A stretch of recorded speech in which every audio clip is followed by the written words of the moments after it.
Welcome to the Her Story Circle podcast, the podcast that brings you the extraordinary tales of everyday women who are changing the world. I'm your host, Gertrude Mache, and I'd like to acknowledge traditional custodians of the land on which we meet today. I also like to pay my respects to elders, past, present, and emerging.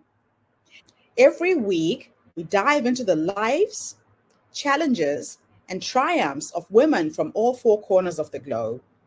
We're here to inspire, enlighten, and connect, sharing stories that uplift and empower. So grab a cup of coffee, settle in, and join us as we explore the incredible journeys of women shaping our future. This is Her Story, where every woman's voice matters. Hello, everybody, and welcome back to the Her Story Circle. This is Gertrude Mache here in beautiful Melbourne, Australia.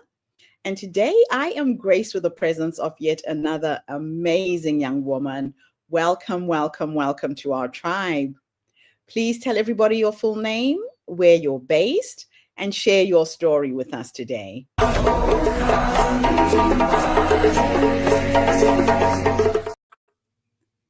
Hi, Gertrude. It's a pleasure to be here. Thank you so much. My name's Alyssa, and I am based in Boston, Massachusetts. I'm the founder of Musicians Playground, as well as the co-founder of Seven, where I and my business partners support a lot of creatives around the world in building their studios and lives in a thriving way. So I'm happy to be here and share more about my story.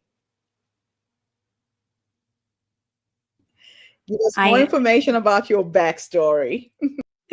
Yeah, I'm originally from Utica, New York. It's a very small town in the state of New York. If you were to throw a dart, it would be bullseye. And I grew up in a town called Whitesboro. My family is all still based there.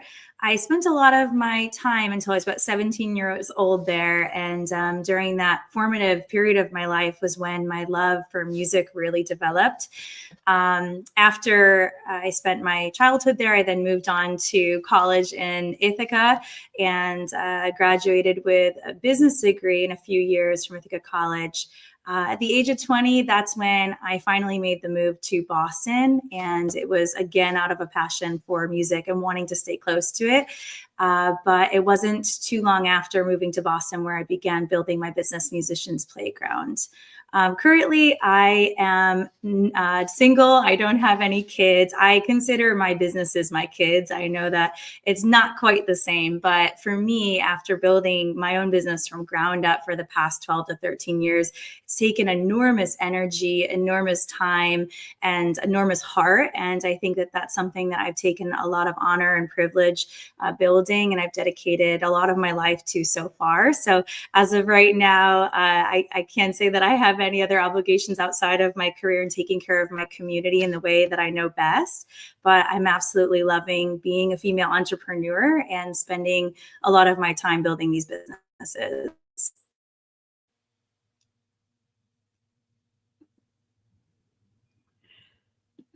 Are you still there, Alyssa? Okay, you kind of froze for a minute. I thought the video had dropped. Wonderful to have you on the show, and thank you for sharing your story so far. So, what was the moment that inspired you to create Musicians Playground? So I've been a pianist since I was the age of 8 years old. Music was always my safe space. It was a place that I loved exploring and creating. And I feel it was the way that I was able to make sense of my world. Throughout the years, as I grew as a musician, I realized all of the benefits that it gave me as a person and in my life, and what an incredible resource it could be for other people.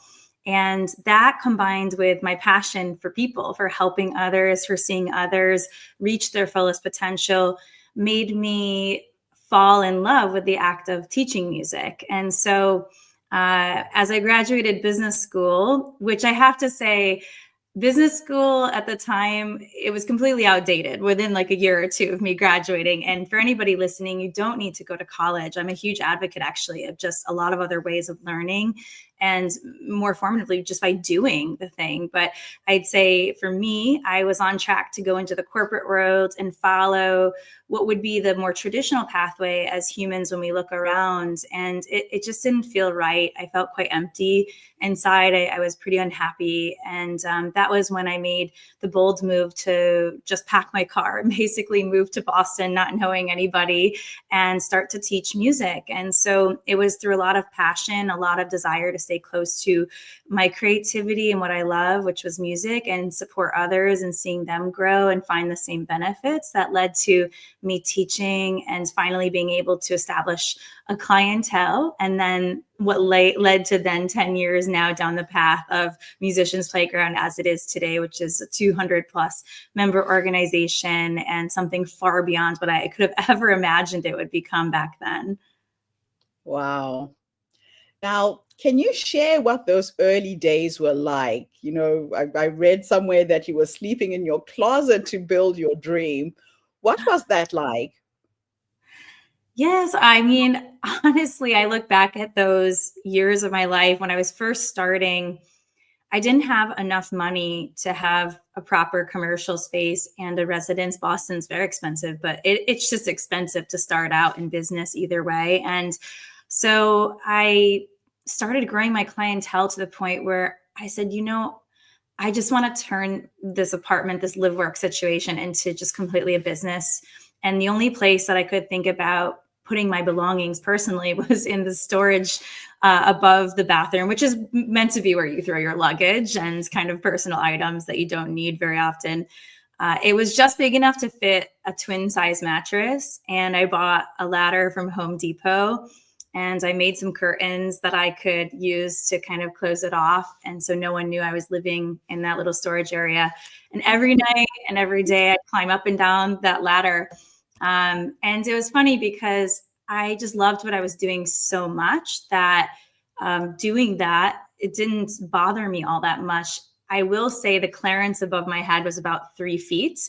So I had to roll onto the mattress and then roll off very carefully. And it took just a few too many days of me bumping my head in the morning, forgetting that clearance was so small, that I then said, you know what, I need a proper bedroom. And so I went to the same management of the building I was in, which was at the time a live work community, a really great way for any fellow artists listening who live in bigger cities with specifically artist housing. You should look into this as a great way to get started with your craft. But I found a 1-bedroom, well, it was actually like a 2-room unit that was bigger than what I was in. And, I thought, okay, I'll turn this other room into my bedroom, finally have a proper place to sleep. But then I hired and I had to move my stuff into then the walk-in closet. And for another 2 years, I would pull my mattress in and out every day and pretend I didn't live there and that it was just a business. And doing this, like I said, was in the first 4 years of building the business, was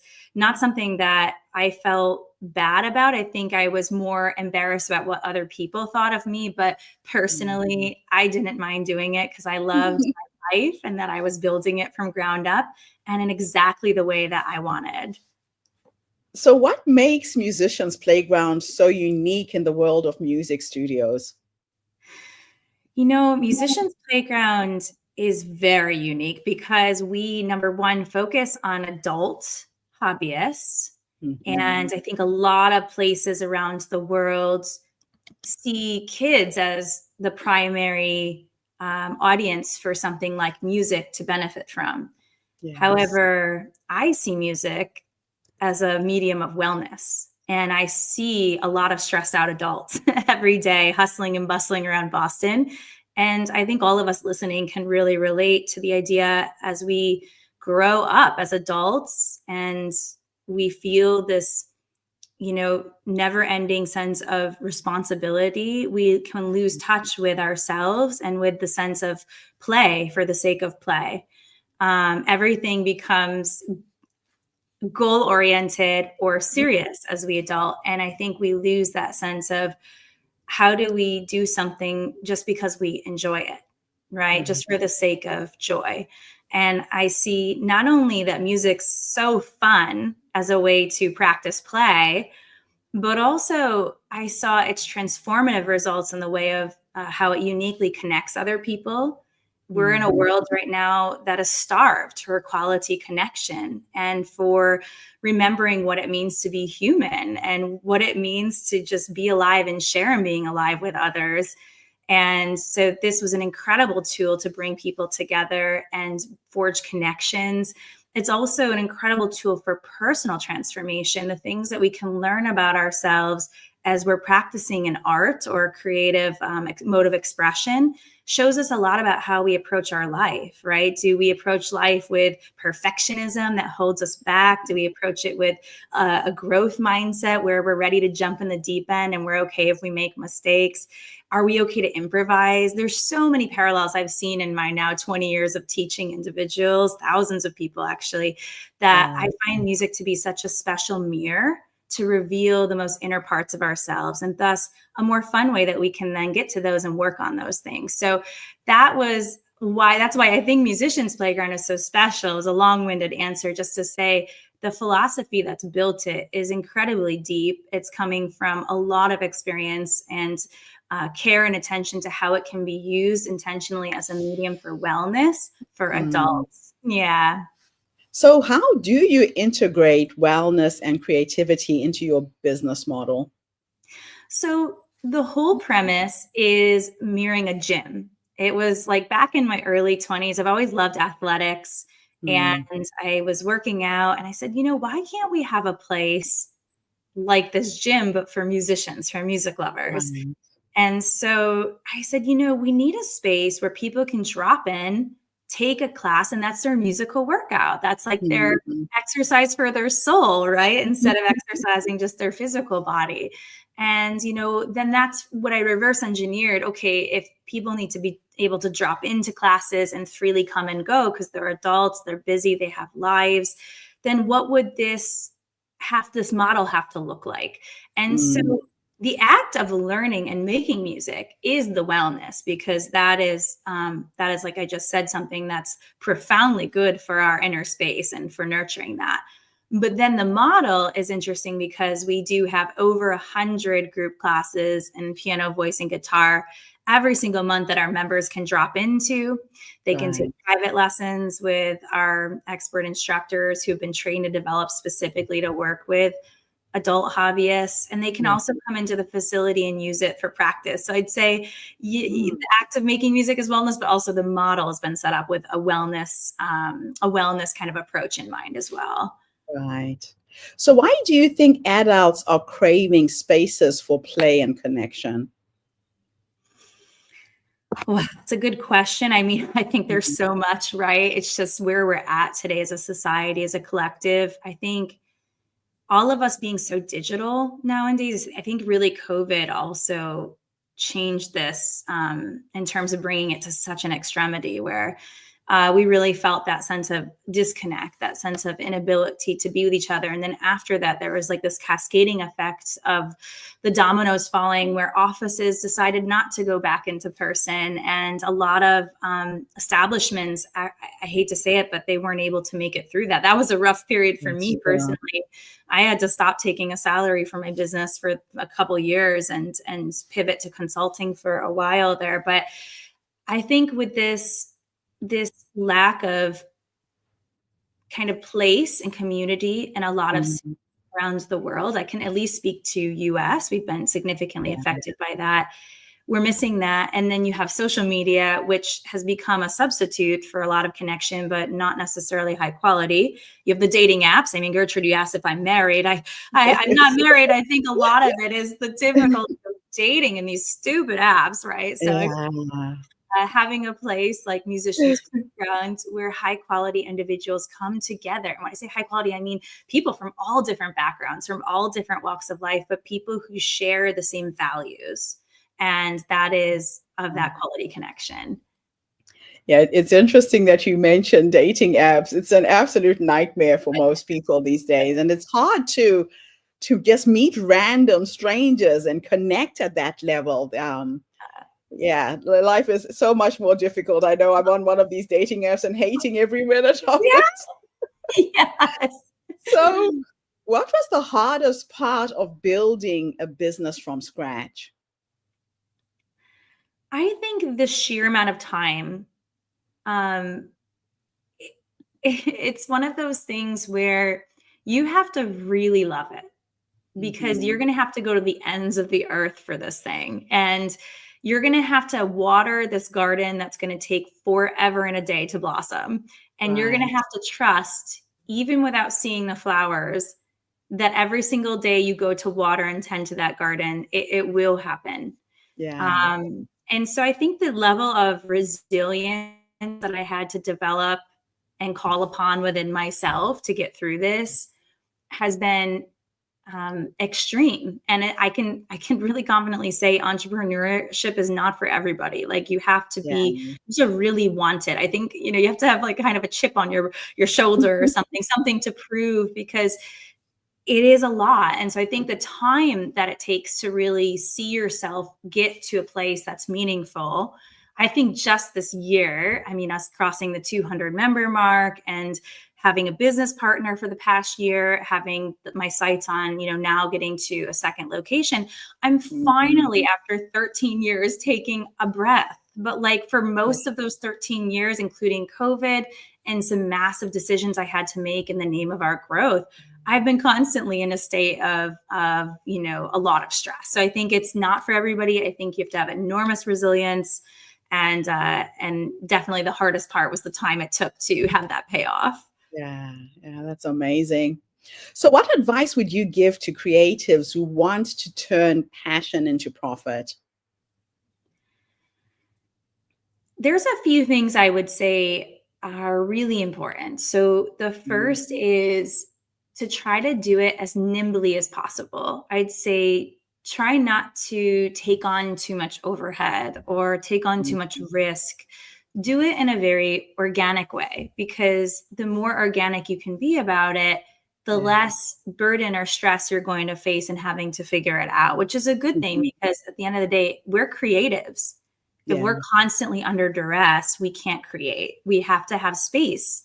And so I Mhm. think our situation is a bit different than the typical like software company or something else, where we need to be careful with our energy. And so I think having a balance and making sure that we're being careful about how we build it so that we're protecting that space for that creation is really Yeah. important. Yeah. Um, That's crucial. yeah, I think the second thing would be, for me, at least reading books, getting mentors who have been in the same space or who have something they can teach me about dealing with the challenges I was facing as I went. That was really important. I say that with kind of a caveat of, you don't have to spend a lot of money. I found my best like advisors or best, learnings have come from the cheapest like materials or resources or just friends. So I Yeah. say be resourceful, but don't be afraid to tap into what's out there and the wisdom. We're in an information overload era right now. So there's so much people can find to get started. And then the last thing I'd say is just don't try to do too much. So Yeah. focus on Pace one thing. yourself. Yeah, one thing too, because I see a lot of entrepreneurs wanting to have like a whole dance and music academy before they even have one instrument Yeah. successfully run. So it starts with little pieces, and we can think about it like that 1,000 puzzle piece challenge, where we have to Yeah. get one little section going before we get, or the frame, right? But we have to focus on one thing in the strategy in order for the other things to fall into place. I love that. So, how do you handle burnout while staying creative and purpose driven?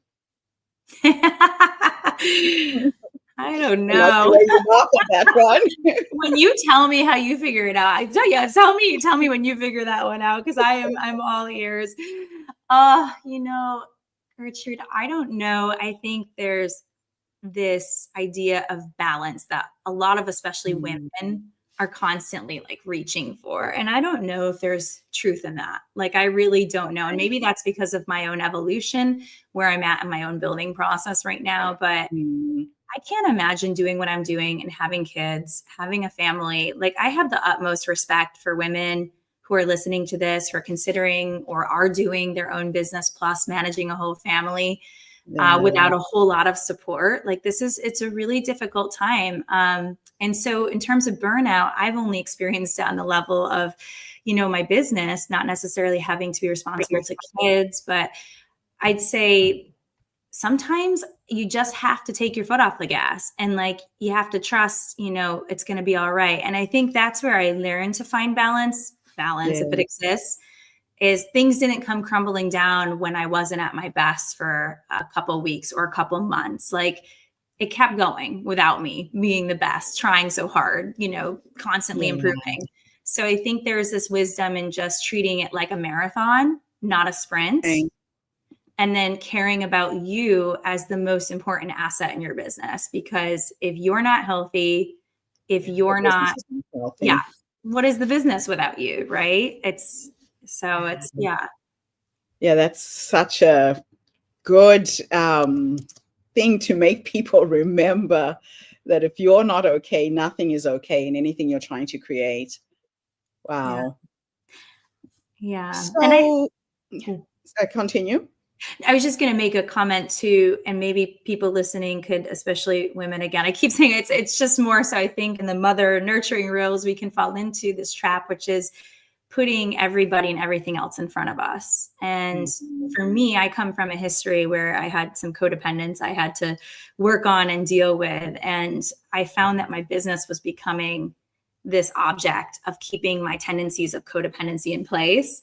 And I had to check myself really hard and work on that very deliberately. So I think it's really important for anyone who's struggling with this idea of putting themselves first, whether that's doing something like going to the gym or making, healthy choices for making more space and time for your creativity. If there's a reluctance there, resistance there, it's probably very deep and something that, we want to explore carefully, because that can be a pattern and something that if we don't change that will eventually creep up and, lead to health issues or bigger issues within the business. I love that. Now tell us about Seven, your consulting arm. How did that come to be? Oh, sorry, Gertrude, it broke up one more time. Tell me about Seven is what I heard. And then. Yeah, your consultancy business. How did that come to be? So my business partner, David Dallin, joined Musicians Playground a year ago. He comes from a long history of consulting and a lot of experience with bigger businesses. Bringing him into Musicians Playground and then my expertise or competencies has led to a lot of growth for Musicians Playground. And ultimately, we realized that we can serve a lot of other music studios, but more importantly, brick and mortar service-based businesses, and specifically within the creative arts, if we want to get really specialized, but mostly brick and mortar service-based businesses that are akin to a similar model as Musicians Playground, who want to grow up to the $1 million mark, because we have all of the approaches. And, I've been doing it from ground up for 12 years. He has the bigger business consulting experience. So the two of our heads together as a team have made for this amazing curriculum or approach, if you will, to helping others to get set up and do so in a way that it doesn't take 12 years and doesn't take so much gray hair on the head. So we help business owners to get there faster, hopefully more joyfully, and to really create with intention. Right. Oh, that's beautiful. Yeah, you make it easy. So what have you learned about scaling a business joyfully? In what way? What are the lessons that you've learned in the scaling of your business that you can share? I think that looking back at the 12 years of going from traveling to people's homes and sleeping in the storage area or the walk-in closet to now having, a 3,000 square foot space in downtown Crossing with a team of 20 and looking at a second location in New York City in the next year, I can say that there are a few blips on the timeline that really mattered. And a lot of those called upon me to grow in ways that felt very uncomfortable. And I don't want to be so cliche. I'll get specific. For example, learning to trust and delegate to make my first hire or 10, allowing people to, quit, and me not learn to not take that personally, and realize that not everybody's going to stay forever. And it doesn't mean I'm a bad person or my mission is bad. Or, taking a risk to expand our, space where we were operating, but then, close to quadrupling our overhead expenses, and needing to find the proper for supporting that. So there was a lot of kind of in the timeline, but they all called upon me to expand either as a business person or as a person in general exponentially. And it was wildly uncomfortable in those moments. Right. Wow. Man, business can be interesting. So what role has mentorship played in your journey? Have you had any mentors who've supported you along the way? Yes, indeed. I mean, I'd say there's a couple that have been a part of my life for the past decade, and one of them is a client actually of the business, and I remember, it's very loose mentorship. So I want to be clear. These are people who have been my clients who have built their own companies. They're very, very big. But they loosely check in on me every, let's say quarter, and they remain dear friends. And I know that they're going to be more and more important as I get bigger and bigger. But one of them in particular, Dan, he's been very special in that, he walked with me through different space options. He advised me not to sign the lease that I currently am in, which was a good advisory, but I didn't listen, Gertrude. I think the point of having a mentor is to listen to them. And I didn't listen to him every step of the way, but he always can see many, many steps ahead. And he's been an important person who I've called in the wake of every single, crazy big emergency. And like I said, I think that these relationships, although they're very sporadic in the way that I check in with them, and it's not like they're intensely helping me in the business, such as a coach, they've been important figures in making sure I stay in the right direction. Oh, I love it. That's beautiful. So my last two questions for you are a little bit futuristic. Well, one is futuristic and the other one will take you back in time.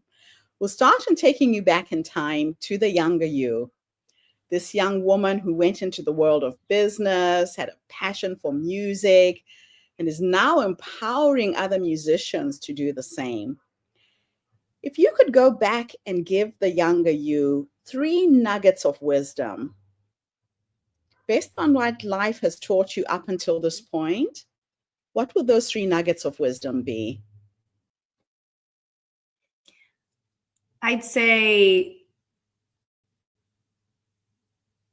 it's impossible to make everybody happy. You will not please everybody. And so to prioritize pleasing yourself, or myself in this case, whilst making sure that I'm doing so in integrity, in a way that's serving my collective. So that'd be the first thing. To let go of that responsibility, of that impossibility. I'd say the second thing is to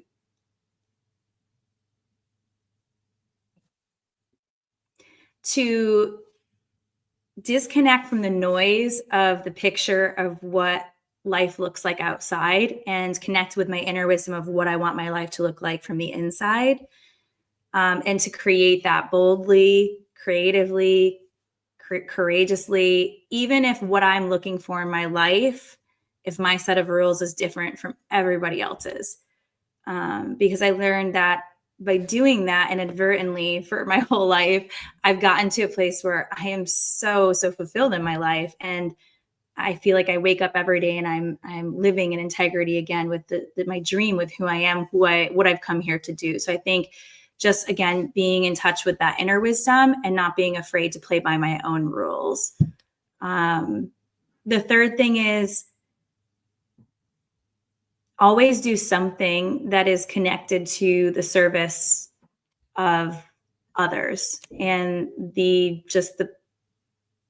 larger picture of why I think we're all here in this world, which is to be kind and to love one another. And as long as what I'm doing is contributing to the collective in those ways, I can't go wrong. And as long as what I'm doing is then that plus combining my strengths and my passions, even better. So I'd say always be doing something that's a net positive for the collective, and that's holding fast to those two important rules of life.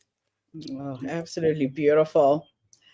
Last question is futuristic. I'm going to teleport you into the future to meet the 90-year-old you. And she's sitting in her rocking chair. Maybe she's on a dance floor. Maybe she's playing music somewhere. If we could teleport into the future to meet this wise woman who has led you up until this point, what will you say to her when you finally meet her?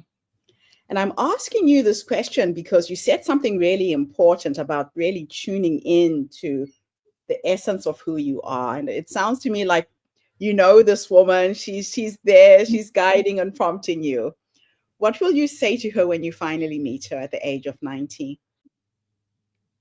It's been a blast. That's all I'll say. It's been an absolute blast. This has been an amazing life. And I'm ultra grateful for her, for the whole experience, and for just having this opportunity, this privilege to have created like this in this lifetime. Absolutely fantastic. This is so beautiful. And, you know, I always try and make women remember with this question that our little promptings, those little knowings, those are the clues, those are the signs that you're on the right track. Don't second guess yourself, learn to trust yourself. And it's like a muscle that you use. And the more you use it, the stronger it gets, the more you use it. So thank you for being an example of that possibility and sharing that to our community today. Thank you so much. Oh, you're most welcome. And even listening to it when the external reality doesn't match it. Like, that's what I have to say. What I meant by the 12-year build, the 13-year build. It's sometimes a long time before you are listening to your intuition can pay off. So never stop and do it, irregardless of if the results look like they're right or not. Oh, I love that. Yeah, I read a quote in a book that said, if you're not happy with your current reality, be more unrealistic. Thank you. And to all of those musicians out there who are looking for support, looking for a space where you can be guided, the Musicians Playground is the place. And now with the internet, the world is flat. So you can reach out to Alyssa anytime, get the support you need. Don't try and reinvent the wheel. Yes. The wheel has been invented already. There's smart ways to become a successful musician. Thanks so much for the interview. Thank you, Gertrude. It was a pleasure. And thank you to everybody who tuned in today. The Her Story Circle is not just a podcast. We're a social impact movement that brings you the stories and voices of women from all over the world. We share our stories to uplift you, to inspire you, to energize you, but most importantly, to take you from where you are now to where you're trying to go. So tune in again tomorrow when I interview yet another amazing guest. In the meantime, have a fantastic day, morning, or evening, wherever you are in the world, and bye for now. And Alyssa, thanks again for the interview. Thank you. Don't go away. Thank you for tuning into the Her Story Circle podcast. I hope today's story has inspired you to believe in the power of our stories and the difference you can make in the world when you use your voice. I'm Gertrude Mache, and it's been an honor to share this space with you, where voices from all walks of life come together to weave a rich tapestry of diverse perspectives.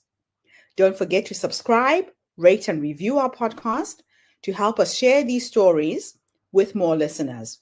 Follow us on social media by looking for the Her Story Circle podcast for more updates. And join us tomorrow for another episode filled with courage, resilience, and empowerment. Remember, your story matters, and together we're building a stronger, more inclusive world. Until next time, keep making her story.